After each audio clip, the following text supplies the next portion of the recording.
तो दोस्तों स्वागत है आपका हमारे YouTube चैनल में। तो देखिए, भारतीय संविधान पे आज चर्चा करनी है राज्य की कार्यपालिका की, और राज्य की कार्यपालिका का उल्लेख है अनुच्छेद 152 से लेकर के 237 तक।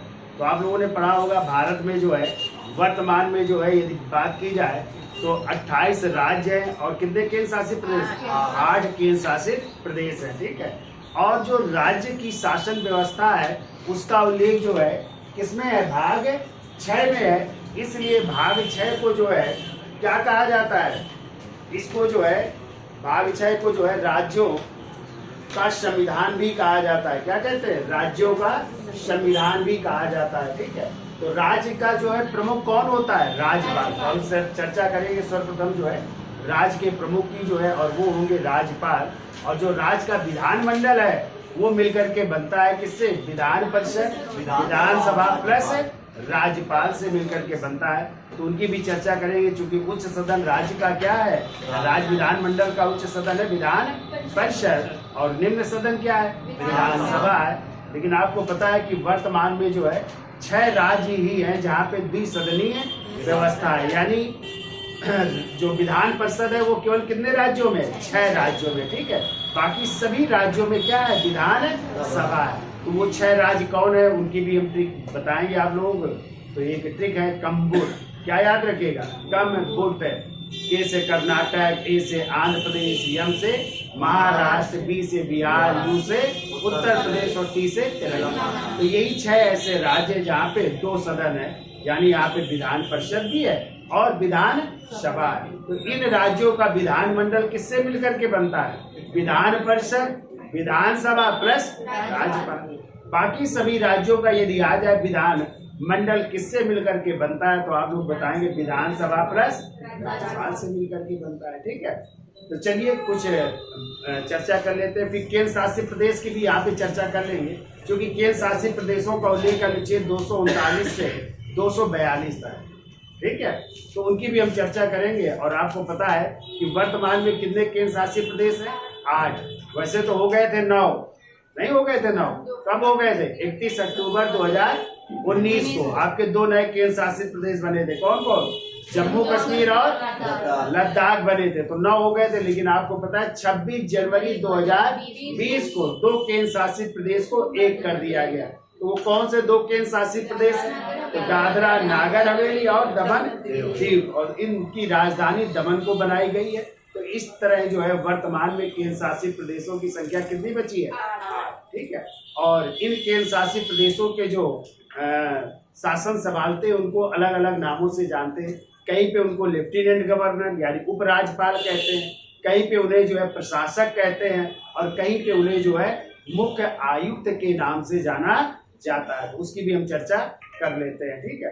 तो लिखिए, पहला पॉइंट लिखिए कि वो भारत अर्थात इंडिया कुल 28 राज्यों, भारत अर्थात इंडिया कुल 28 राज्यों, कुल 28 राज्यों व 8 केंद्र शासित प्रदेशों का संघ है। वह 8 केंद्र शासित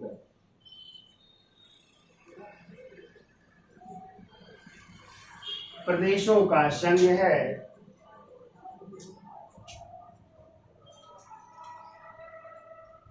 देखिए अगला पॉइंट, संविधान में राज्यों व केंद्र शासित प्रदेशों की शासन व्यवस्था के लिए, संविधान में राज्यों व केंद्र शासित प्रदेशों की शासन व्यवस्था के लिए, शासन व्यवस्था के लिए अलग अलग प्रावधान हैं। अलग अलग प्रावधान है, यानी अलग अलग दोनों की शासन व्यवस्था की चर्चा की गई है। ठीक है। अलग अलग प्रावधान है। लिखिए अगला पॉइंट, राज्यों की शासन व्यवस्था संबंधी प्रावधान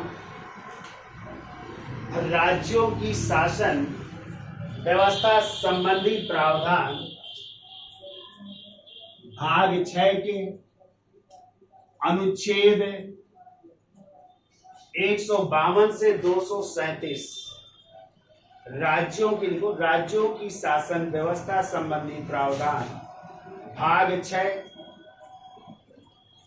6 के अनुच्छेद 152 से 237 में दिया गया है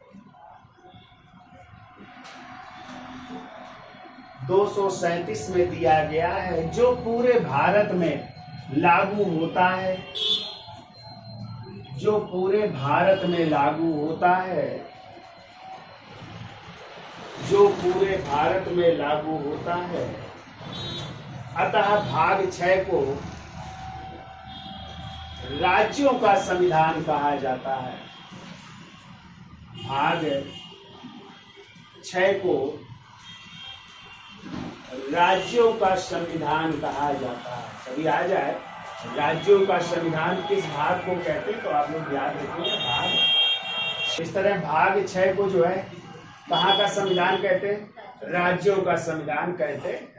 अब इसी तरह लिखो संघ शासित प्रदेशों या केंद्र शासित प्रदेशों, केंद्र शासित प्रदेशों,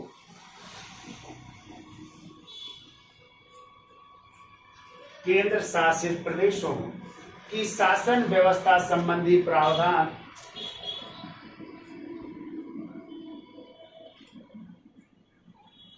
केंद्र शासित प्रदेशों की शासन व्यवस्था संबंधी प्रावधान भाग 8 के अनुच्छेद 239 से 242 तक, भाग 8 के अनुच्छेद 239 से 242 में दिया गया है, 242 में दिया गया। तो आप लोग एक तरफ लिख लो केंद्र शासित प्रदेश,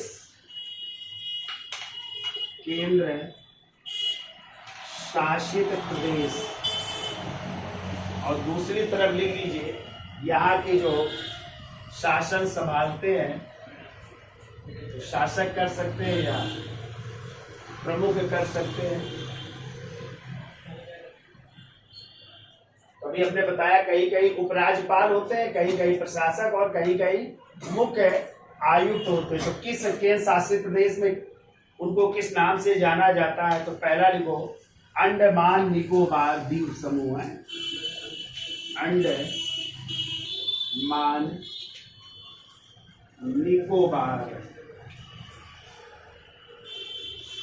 द्वीप समूह, और यहाँ के जो प्रमुख होंगे वो कहलाते हैं उप राज्यपाल या लेफ्टिनेंट गवर्नर कहते हैं। ठीक है, ऐसे दूसरा लिख लो दिल्ली, तो दिल्ली में भी जो प्रमुख होते हैं वही कहलाते हैं उप राज्यपाल, तो यहाँ के भी कहलाते हैं उप राज्यपाल कहलाते हैं।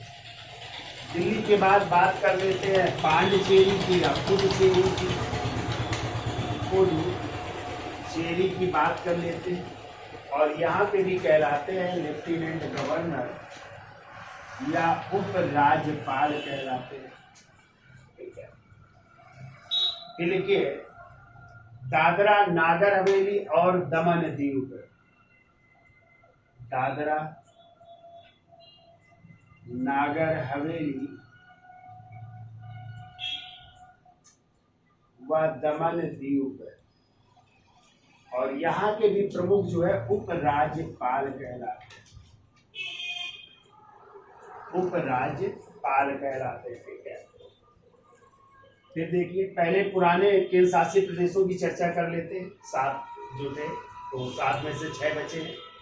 अगला लिख लीजिए लक्षद्वीप, लक्षद्वीप, और यहाँ के कहलाते हैं प्रशासक। ध्यान रखिएगा लक्षद्वीप के जो प्रमुख होते हैं वो प्रशासक कहलाते हैं।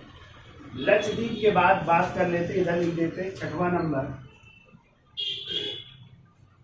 लिखिए चंडीगढ़, चंडीगढ़, और चंडीगढ़ में जो है मुख्य आयुक्त कहलाते हैं, मुख्य आयुक्त कहलाते हैं, चंडीगढ़ के प्रमुख कहलाते हैं। ठीक है, तो पहले ये 7 हुआ करते थे, जिसमें दमन द्वीप पहले क्या था, अलग था ना, तो 7 हुआ करते थे, लेकिन दमन द्वीप और दादरा नागर हवेली कब एक हो गए हैं, तो ये भी याद रखिएगा आप लोग, डेट 26 जनवरी 2020 को एक कर दिया गया। ठीक है, ये दोनों एक हो गए हैं। तो अब जो है पुराने वाले 6 बचे, 2 नए बन गए। कौन से 2 नए बन गए, तो देखिए, एक तो लिखिए जम्मू कश्मीर है, जम्मू कश्मीर, और जम्मू कश्मीर में भी जो है जो यहाँ के जो है प्रमुख होंगे उनको कहते हैं उपराज्यपाल। ठीक है, और इस समय वर्तमान में यदि बात की जाए यहाँ के उपराज्यपाल की, तो चर्चा में है मनोज सिन्हा जी हैं। ठीक है,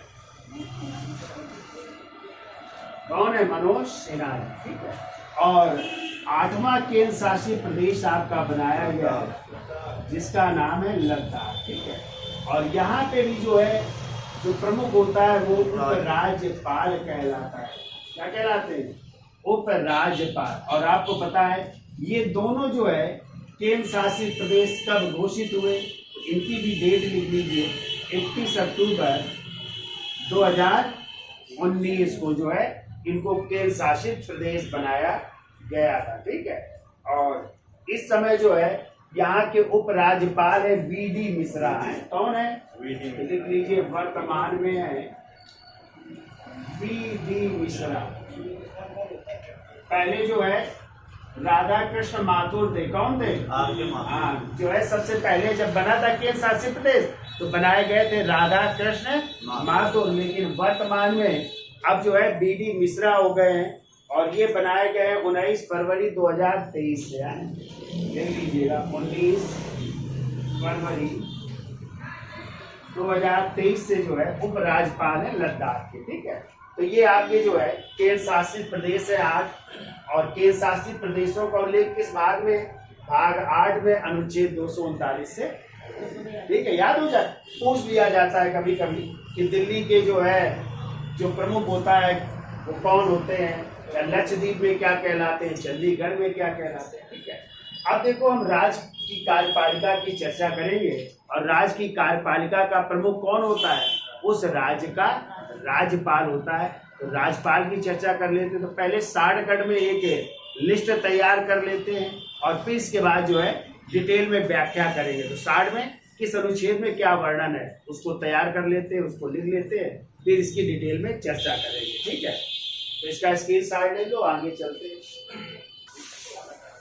तो देखिए, राज्य की कार्यपालिका का प्रमुख कौन होता है, राज्यपाल होता है। राज्यपाल का उल्लेख अनुच्छेद 153 से 162 तक। ठीक है, तो पहले तो आपको याद रखना है जो ये राज्यपाल का पद है ये कहाँ के संविधान से लिया गया है, तो लिखिए, राज्यपाल का पद कनाडा के संविधान से लिया गया है।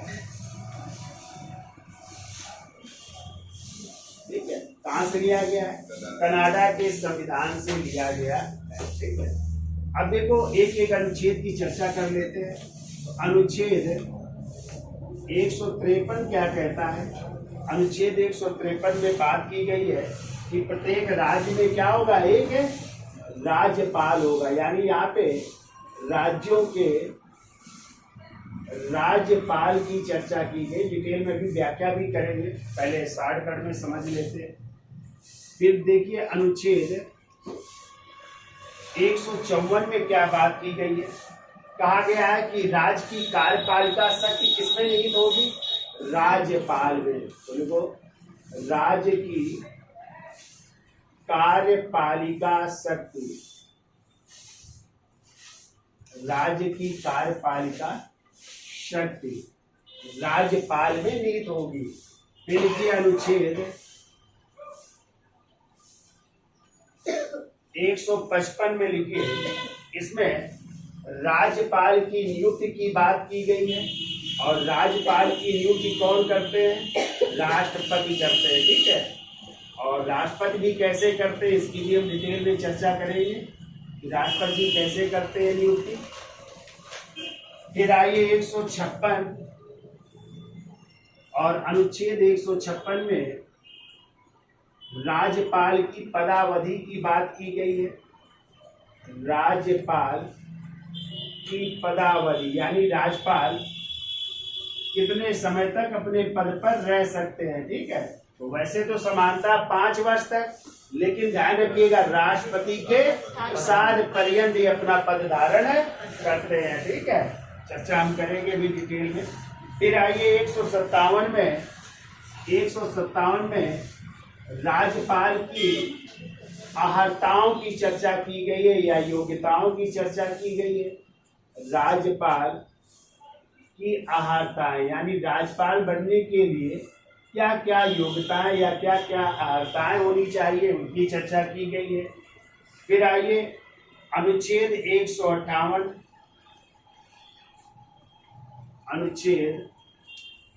158 में चर्चा की गई राज्यपाल के पद के लिए शर्तें क्या हैं। पद के लिए शर्तें, उनकी शर्तों की बात की गई है। फिर वो अनुच्छेद 159 और अनुच्छेद 159 में राज्यपाल की शपथ की बात की गई है। शपथ या प्रतिज्ञान की बात की गई है। ठीक है, राज्यपाल को शपथ कौन दिलाएगा। ठीक है, और यदि 2 से अधिक राज्यों का वो राज्यपाल है तो उसे कौन शपथ दिलाएगा। ठीक है, इनकी चर्चा की गई है 159 में। फिर आते हैं अनुच्छेद 160। अनुच्छेद 160 में बात की गई है आकस्मिक परिस्थितियों में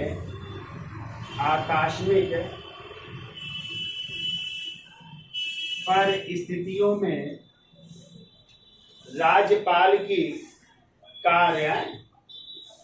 आकस्मिक परिस्थितियों में राज्यपाल के कार्य की चर्चा की गई।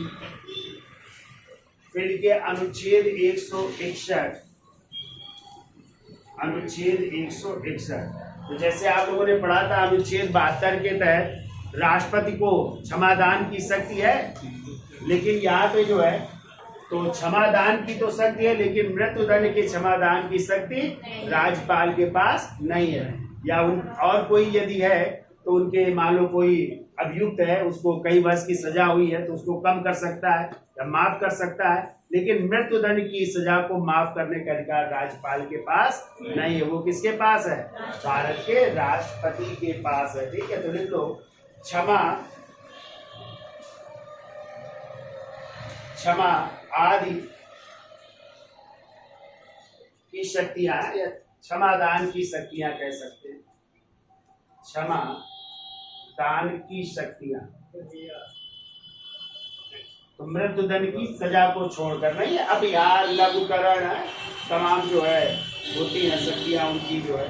फिर वो 162 अनुच्छेद 162 में राज्य की कार्यपालिका शक्ति का विस्तार है। राज्य की कार्यपालिका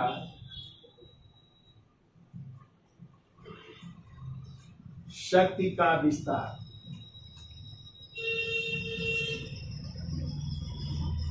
राज्य की कार्यपालिका शक्ति का विस्तार है। फिर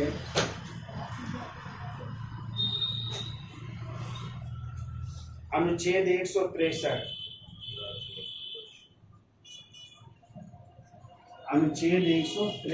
मेरे को मंत्री परिषद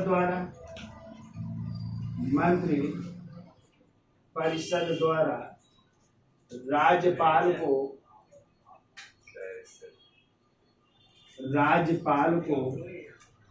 सलाह या परामर्श देने की शक्तियां, सलाह या परामर्श देने की शक्ति है।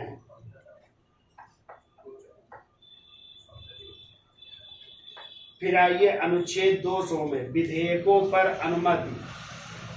अनुच्छेद 200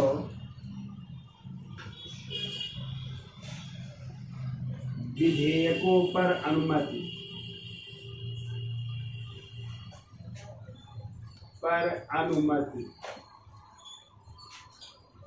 फिर लिखिए अनुच्छेद 201।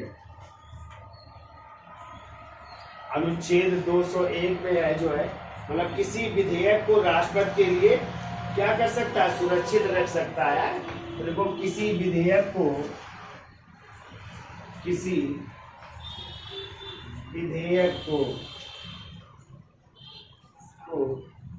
राष्ट्रपति के लिए सुरक्षित रखना। किसी विधेयक को राष्ट्रपति के विचारार्थ या राष्ट्रपति के लिए सुरक्षित रखना। फिर को अनुच्छेद 213। अनुच्छेद 213 में जैसे आपने पढ़ा था, केंद्र में अध्यादेश जारी करने की शक्ति किसके पास है, राष्ट्रपति के पास। किस अनुच्छेद के तहत, 123 के तहत। वैसे ही राज्य में जो है अध्यादेश जारी करने की शक्ति राज्यपाल के पास है। किस अनुच्छेद के तहत, 213। तो 123 को पलट दो तो 213। तो लिखो राज्यपाल को अध्यादेश जारी करने की शक्ति, राज्यपाल को अध्यादेश जारी करने की शक्ति। और अध्यादेश तभी जारी होता है जब इसका या तो संसद का केंद्र में और राज्य में विधानमंडल का सत्र जब नहीं चल रहा होता है, तभी राज्यपाल अध्यादेश जारी करते हैं। और उसकी समय सीमा होती है 6 माह 6 सप्ताह, यानी 7.5 माह होती है। ठीक है, ये याद रखिएगा आपको। फिर ये अनुच्छेद 233। अनुच्छेद 233 देखो, राज्यपाल द्वारा जिला न्यायाधीशों की नियुक्ति, जिला न्यायाधीशों की नियुक्ति का भी अधिकार होता है, जो जिले के न्यायाधीश होते हैं। ठीक है, और अंतिम लिख लीजिए अनुच्छेद 234। देखो, राज्यपाल द्वारा राज्य की न्यायिक सेवा में, राज्यपाल द्वारा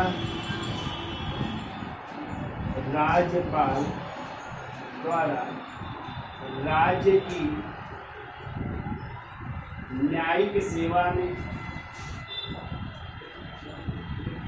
राज्य की न्यायिक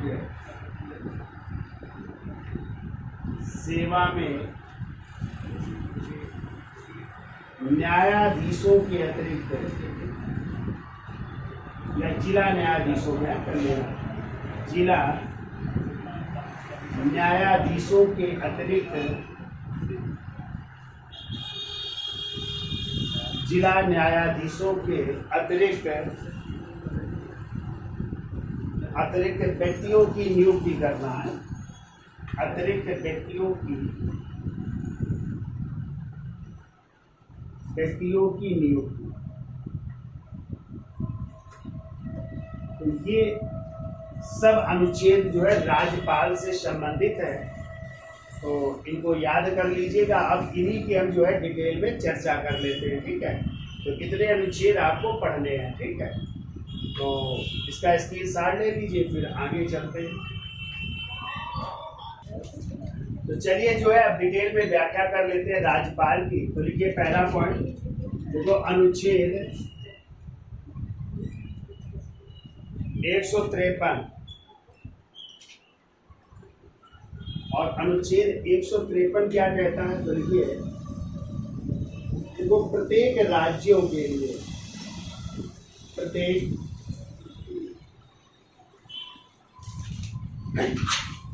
राज्यों के लिए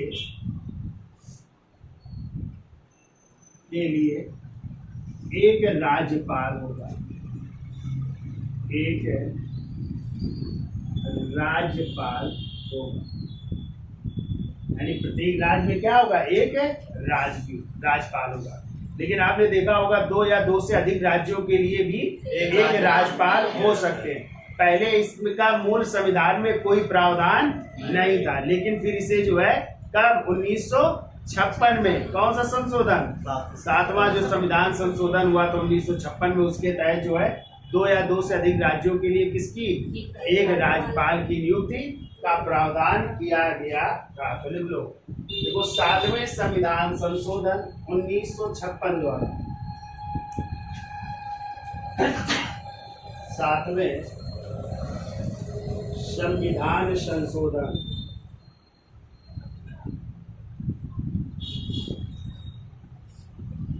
1956 द्वारा 2 या ऐसा लिख लो, 7वें संविधान संशोधन 1956 द्वारा यह जोड़ा गया कि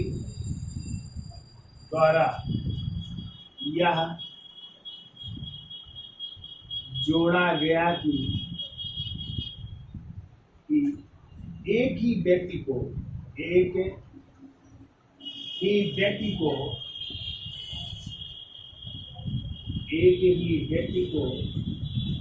2 या 2 से अधिक राज्यों के लिए, 2 या 2 से अधिक राज्यों का, 2 या 2 से अधिक राज्यों का,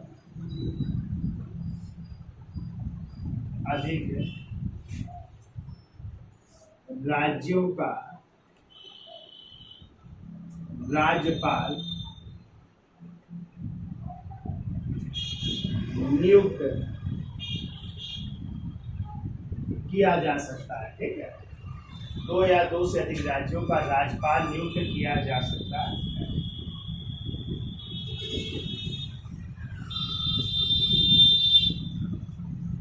फिर के अनुच्छेद 154 और अनुच्छेद 154 क्या कहता है कि राज्य की कार्यपालिका प्रमुख कौन होंगे, राज्यपाल होंगे। ठीक है, देखो राज्य की कार्यपालिका शक्ति, राज्य की कार्यपालिका शक्ति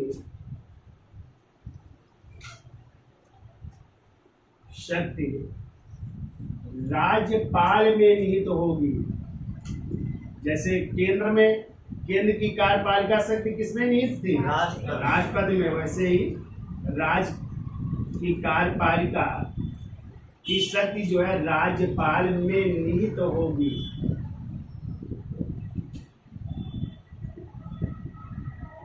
राज्यपाल में निहित होगी और इसका प्रयोग संविधान के अनुसार वह स्वयं, और इसका प्रयोग संविधान के अनुसार स्वयं, संविधान के अनुसार स्वयं या अपने अधीनस्थ, स्वयं या अपने अधीनस्थ अधिकारियों द्वारा करेगा। स्वयं या अपने अधीनस्थ अधिकारियों द्वारा करेगा।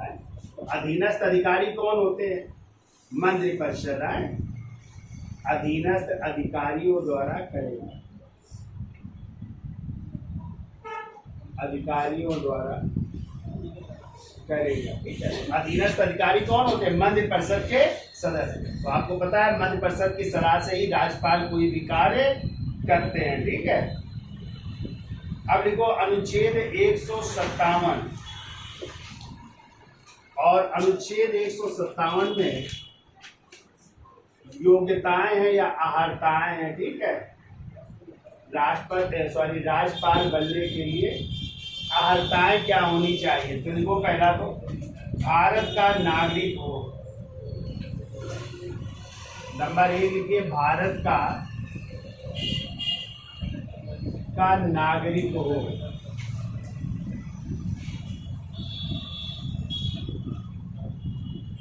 भारत का नागरिक हो। देखिए यहाँ पे ये ध्यान दीजिएगा, जन्म से नागरिक होना आवश्यक नहीं है, ठीक है। मतलब वो भारत का नागरिक होना चाहिए, भले वो भारत में पैदा ना हुआ, यानी जन्म से वो भारत का नागरिक ना हो, बाद में उसने नागरिकता ग्रहण की हो, तब भी उसको जो है क्या बनाया जा सकता है, राज्यपाल बनाया जा सकता है। पोस्ट में लिख लो चाहे, देखो जन्म से भारत का नागरिक होना आवश्यक नहीं, जन्म से भारत का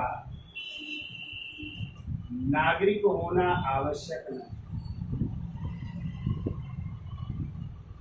नागरिक होना आवश्यक नहीं है। फिर दूसरी लिखिए, योग्यता कितने वर्ष की आयु पूरी कर चुका हो, 35 वर्ष। हाँ, तो दूसरी लिखिए 35 वर्ष की आयु पूरी कर चुका हो, यानी न्यूनतम आयु 35 वर्ष है। 35 वर्ष की आयु पूरी कर चुका हो,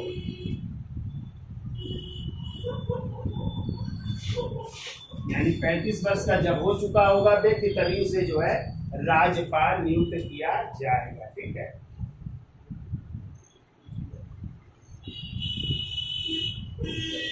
ठीक है, नोट करके लिख लो, एक पॉइंट नोट करके लिखिए। देखो अनुच्छेद 157 में इन दो योग्यताओं का उल्लेख है, अनुच्छेद 157 में इन दो योग्यताओं का, इन दो योग्यताओं का उल्लेख है, इन दो योग्यताओं का उल्लेख है। देखो परंपरा अनुसार किसी को अपने गृह राज्य का राज्यपाल नहीं बनाया जाएगा, परंपरा अनुसार किसी को अपने गृह राज्य का, अपने गृह राज्य का राज्यपाल नहीं बनाया जाएगा, यानी यदि जिस राज्य में वो जन्म लिया है उस व्यक्ति को उस राज्य का राज्यपाल नहीं बनाया जाएगा। लेकिन अपवाद स्वरूप एक व्यक्ति ऐसे जिनको अपने गृह राज्य का राज्यपाल बनाया गया है, और वो है इस समय भारत के उपराष्ट्रपति जगदीप धनखड़ जी, जो कि राजस्थान के हैं रहने वाले, और उनको राजस्थान का क्या बनाया गया है, राज्यपाल पहले बनाया जा चुका है, तो लिख लो। परंतु अपवाद स्वरूप जगदीप धनखड़ अपने राज्य के राज्यपाल बने, देखो अपवाद स्वरूप जगदीप धनखड़ जो इस समय उपराष्ट्रपति जी हैं,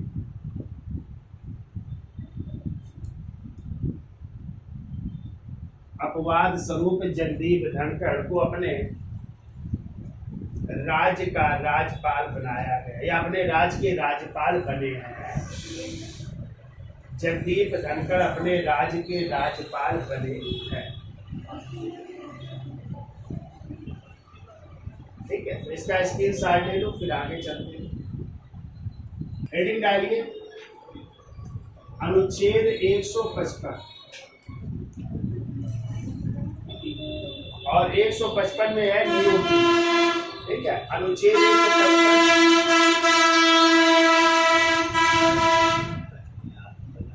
और 155 में है नियुक्ति का प्रावधान। तो राज्यपाल की नियुक्ति कौन करता है, राष्ट्रपति जी करते हैं, लेकिन हमने आपको बताया किसकी सलाह से करेंगे, मंत्रिपरिषद की सलाह से करते हैं, ठीक है। तो लिखिए, राज्यपाल की नियुक्ति राष्ट्रपति द्वारा की जाती है,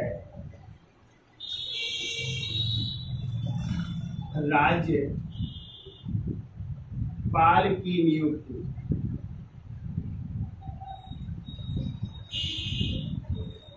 राष्ट्रपति द्वारा की जाती है,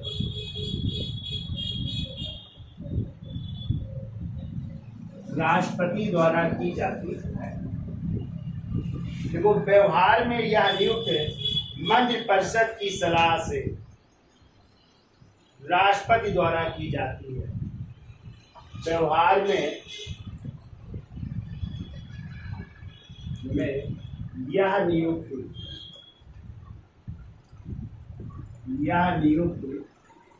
मंत्रिपरिषद, यानी कौन सी मंत्रिपरिषद? केंद्रीय मंत्रिपरिषद है, ये याद रखिएगा, केंद्रीय मंत्रिपरिषद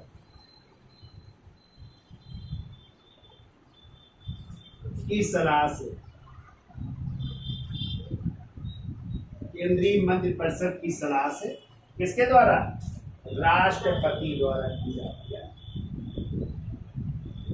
केंद्रीय मंत्रिपरिषद की सलाह से राष्ट्रपति, यानी कोई भी कार्य राष्ट्रपति जो है करते हैं तो किसकी सलाह से करते हैं? मंत्रिपरिषद की सलाह से करते हैं। ठीक है, आगे अगला पॉइंट देखो, केंद्र राज्य संबंधों की जांच के लिए केंद्र राज्य संबंधों की जांच के लिए, संबंधों की जांच के लिए 1983 में एक आयोग गठित किया गया था, सरकारिया आयोग। किसकी अध्यक्षता में? RS सरकारिया, यानी रणजीत सिंह सरकारिया की अध्यक्षता में गठित किया गया था। ठीक है, उन्होंने फिर राज्यपाल की नियुक्ति के बारे में कहा था कि राज्यपाल की नियुक्ति जो है उस राज्य के जो मुख्यमंत्री होता है उनकी भी सलाह लेनी चाहिए, ये बात उन्होंने की थी। ठीक है, तो लिखो क्या लिखा? केंद्र राज्य संबंधों की जांच के लिए 24 मार्च 1983 में इंदिरा गांधी सरकार द्वारा की जांच के लिए 24 मार्च 1983 को इंदिरा गांधी सरकार द्वारा, इंदिरा गांधी प्रधानमंत्री थी, इंदिरा गांधी सरकार द्वारा उच्चतम न्यायालय के पूर्व न्यायाधीश, उच्चतम न्यायालय के पूर्व न्यायाधीश रणजीत सिंह सरकारिया की अध्यक्षता में, रणजीत सिंह सरकारिया की अध्यक्षता में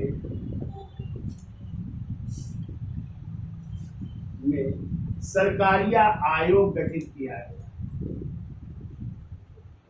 सरकारिया आयोग गठित किया गया।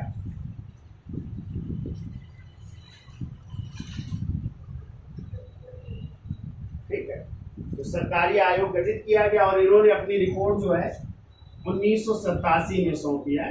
उनको 1987 में अपनी रिपोर्ट सौंपी, जिसमें राज्यपाल की नियुक्ति में उस राज्य के मुख्यमंत्री, उस राज्य के मुख्यमंत्री की सलाह को भी शामिल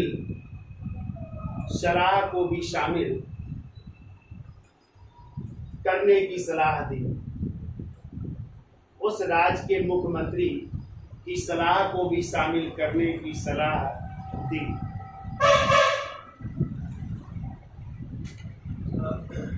ठीक है, तो वर्तमान में कहते हैं जो मुख्यमंत्री से विचार किया जाता है या सलाह ली जाती है, ये एक परंपरा है, लेकिन वास्तविकता में ऐसा होता नहीं है। ठीक है, फिर इसके बाद कहते हैं मदन मोहन पुंछी आयोग भी गठित हुआ, उन्होंने भी सलाह दी थी ऐसी बात की जो है, लेकिन वो सब है जिसकी सरकार होती है केंद्र में, उसी के अनुसार जो है राष्ट्रपति जी है, राज्यों में राज्यपाल नियुक्त करते हैं। ठीक है, तो जिसकी सरकार उन्हीं के राज्यपाल। ठीक है, जैसे वर्तमान में आप लोग देख रहे होंगे हर प्रांतों में जो है भाजपा के ही ज़्यादातर जो है आप या तो पूर्व सांसद रह चुके हैं या कोई नेता रह चुका है, वही राज्यों के क्या है, राज्यपाल। एक पॉइंट और लिख लो। देखिए, मदन मोहन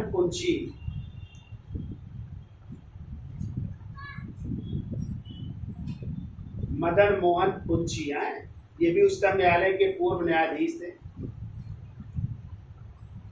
मदन मोहन कुंची आयोग ने 27 अप्रैल 2007 को,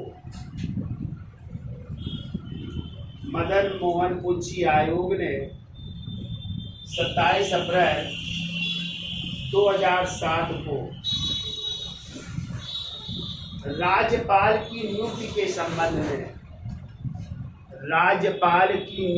संबंध में प्रधानमंत्री की अध्यक्षता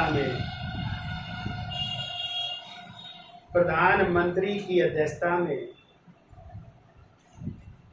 कोलोजियम की स्थापना की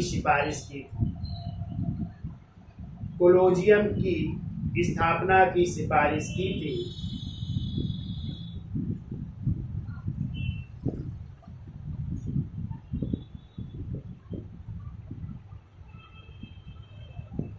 जिसमें अध्यक्ष के अलावा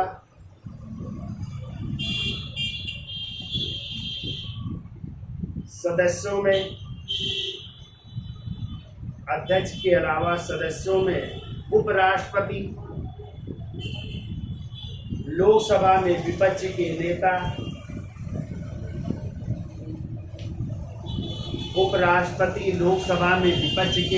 लोकसभा अध्यक्ष,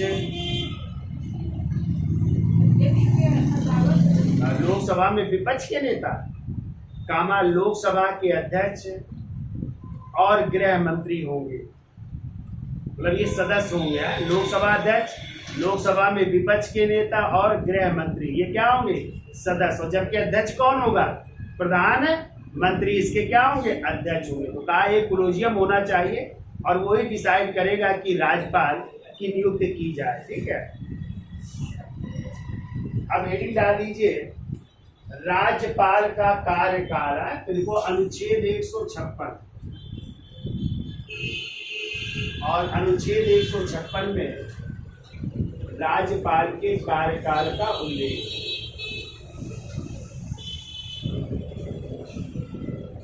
तो देखो राज्यपाल जो है वैसे तो समानता कार्यकाल कितने वर्ष का होता है, 5 वर्ष का, लेकिन जो है वो राष्ट्रपति के प्रसाद पर्यंत पद धारण करता है। यानी जब तक राष्ट्रपति जी चाहेंगे तब तक वो अपने पद पर बना रहेगा। तो राष्ट्रपति का चाहना मतलब मंत्रिपरिषद का चाहना, क्योंकि राष्ट्रपति किसकी सलाह से कोई भी कार्य करते हैं, मंत्रिपरिषद की सलाह से करते हैं। ठीक है, तो देखिए पहला पॉइंट तो देखो राज्यपाल राष्ट्रपति के प्रसाद पर्यंत,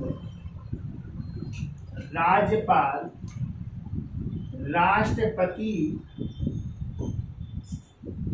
के प्रसाद पर्यंत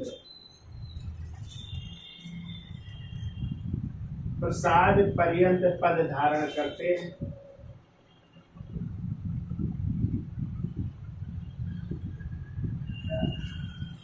राष्ट्रपति के प्रसाद पर्यंत पद धारण करते हैं।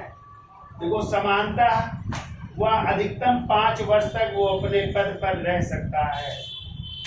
समानता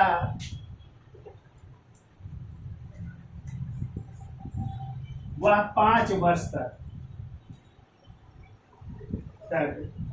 अपने पद पर रह सकता है, अपने पद पर रह सकता है।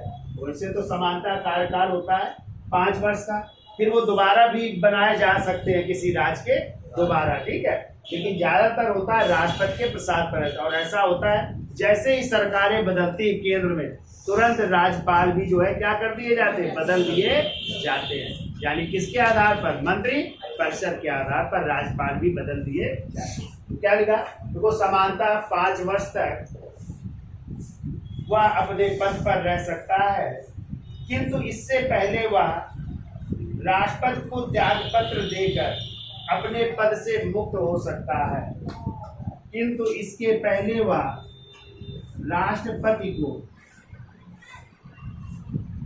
त्याग पत्र देकर पद मुक्त हो सकता है। यदि पहले वो त्याग पत्र देना चाहता है तो राष्ट्रपति को दे करके वो पद मुक्त हो सकता है। ठीक है, राष्ट्रपति को त्याग पत्र देकर अपने पद से मुक्त हो सकता है। आगे निकलो, राज्यपाल को दूसरे कार्यकाल के लिए भी नियुक्त किया जा सकता है। राज्यपाल को दूसरे कार्यकाल के लिए, 5 वर्ष हो चुके हैं तो वो दूसरे कार्यकाल के लिए भी नियुक्त हो सकता है। दूसरे कार्यकाल के लिए नियुक्त किया जा सकता है। दूसरे कार्यकाल के लिए नियुक्त किया जा सकता है। मेरे को अगला पॉइंट, कार्यकाल समाप्त हो जाने पर भी वह उस समय तक अपने पद पर बना रहेगा। कार्यकाल समाप्त हो जाने पर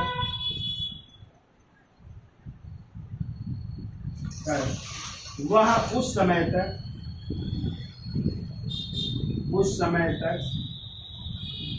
अपने पद पर बना रहेगा।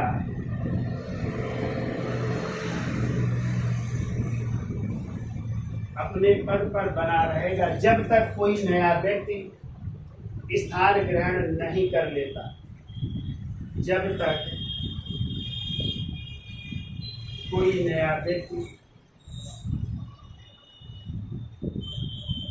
उसका स्थान ग्रहण नहीं कर लेता, उसका स्थान ग्रहण नहीं कर लेता। यानी जब दूसरा राज्यपाल आ जाएगा और वो जब राज्यपाल की शपथ ले चुका होगा तब वो अपने पद से त्याग पत्र दे देते, यानी उनका कार्यकाल समाप्त हो जाता है। ठीक है,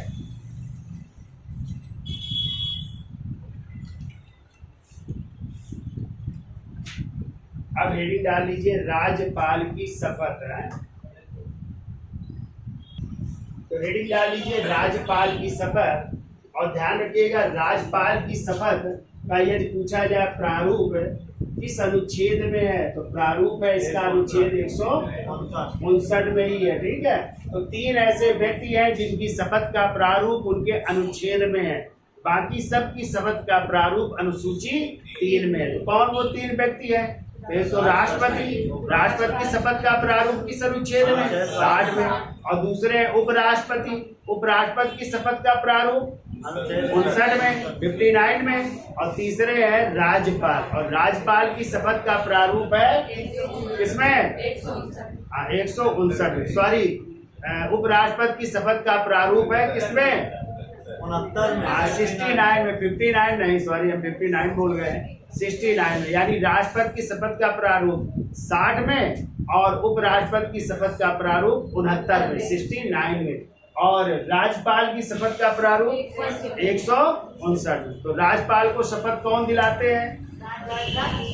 राष्ट्रपति। अरे उस राज्य के उच्च न्यायालय का मुख्य न्यायाधीश दिलाता है। लिखिए, देखो, राज्यपाल को शपथ संबंधित राज्य के, राज्यपाल को शपथ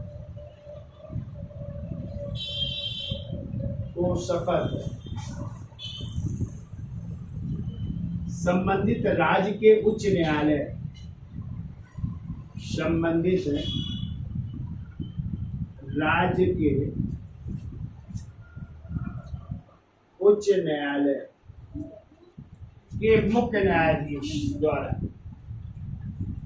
उच्च न्यायालय के मुख्य न्यायाधीश द्वारा, और मुख्य न्यायाधीश ना हो तो फिर वरिष्ठतम न्यायाधीश द्वारा, वरिष्ठतम न्यायाधीश द्वारा। यदि मुख्य न्यायाधीश नहीं है तो फिर वरिष्ठतम न्यायाधीश दिलाएंगे। ठीक है, काहे की शपथ लेते हैं तो लिख लो, संविधान की रक्षा और लोगों के कल्याण की है। संविधान की रक्षा, संविधान की रक्षा और लोगों के कल्याण की, और लोगों के कल्याण की शपथ लेते हैं। ठीक है, कि संविधान की रक्षा करेंगे और लोगों का क्या करेंगे, कल्याण करेंगे। ठीक है,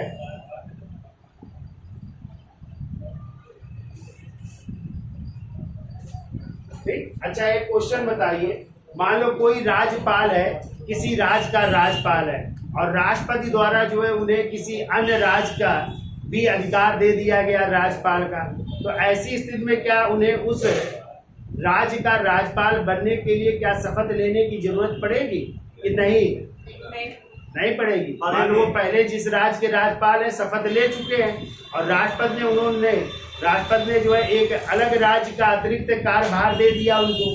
ठीक है, कि कार्यभार संभालिए, तो उस राज्य के अतिरिक्त कार्यभार संभालने के लिए क्या उन्हें शपथ लेनी पड़ेगी? जी सर, लेनी पड़ेगी। तो शपथ लेनी पड़ेगी उनको, यदि अतिरिक्त कार्यभार संभालते किसी राज्य का। क्यों लेनी पड़ेगी? अभी उन्होंने जो है शपथ ली थी अपने राज्य के इसके, एक तो संविधान की रक्षा की और उस राज्य के लोगों के कल्याण की। अब वो दूसरे राज्य के भी तो लोगों के राज्यपाल बन रहे हैं, तो वहां के भी लोगों के कल्याण की शपथ लेंगे कि नहीं रक्षा की?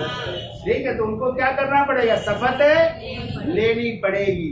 तो नोट करके लिख लो, देखिए, किसी राज्यपाल को राष्ट्रपति द्वारा, किसी राज्यपाल को राष्ट्रपति द्वारा अन्य राज्य का अतिरिक्त प्रभार दिया जाता है, तो अन्य राज्य का अतिरिक्त प्रभार दिया जाता है, तो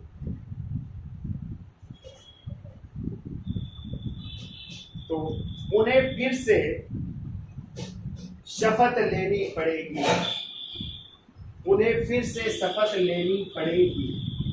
अब हेडिंग डाल लीजिए वेतन भत्ते,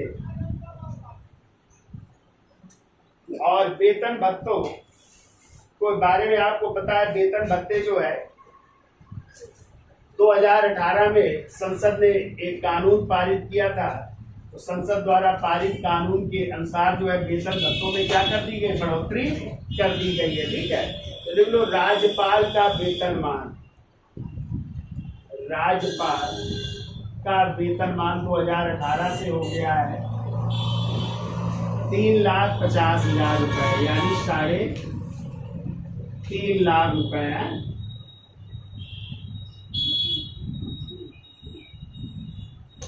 ये राज्यपाल का, ठीक है। और यदि आ जाए उपराज्यपाल का, जो लेफ्टिनेंट गवर्नर होते हैं, उनका भी लिख लो यहाँ पे।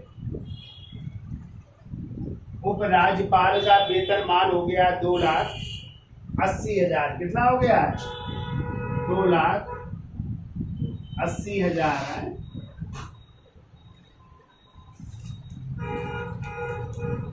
ये हो गया उपराज्यपाल का वेतनमान 2018 से। ठीक है, लिख लो राज्यपाल को वेतन भत्ते, राज्यपाल को वेतन भत्ते कहाँ से दिए जाएंगे? हाँ, वेतन भत्ते लिख लो राज्य की संचित निधि से, राज्य की संचित निधि से। और यदि आ जाए पेंशन, तो पेंशन दी जाएगी केंद्र की संचित निधि से। है, पेंशन लिख लो केंद्र की संचित निधि से दी जाएगी, केंद्र की संचित निधि से दी जाएगी। ठीक है, फिर लो अनुच्छेद 158 के थर्ड का अनुच्छेद 158 के थर्ड का नंबर क्या कहता है? यदि राज्यपाल 2 राज्यों का कार्यभार संभाल रहा है, तो ऐसी स्थिति में जो है दोनों राज्यों द्वारा जो राष्ट्रपति निर्धारित करेंगे उनको वेतनमान दिया जाएगा। तो लिख लो इसके तहत राज्यपाल यदि दो राज्यों का कार्यभार संभालता है तो राज्यपाल दो राज्यों का कार्यभार संभालता है तो दो राज्यों का कार्यभार संभालता है तो राष्ट्रपति द्वारा निर्धारित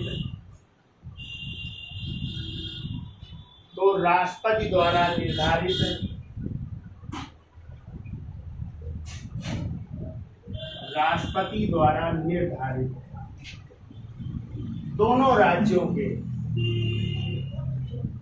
राष्ट्रपति द्वारा निर्धारित दोनों राज्यों द्वारा वेतन आधा आधा दिया जाएगा। दोनों राज्यों द्वारा वेतन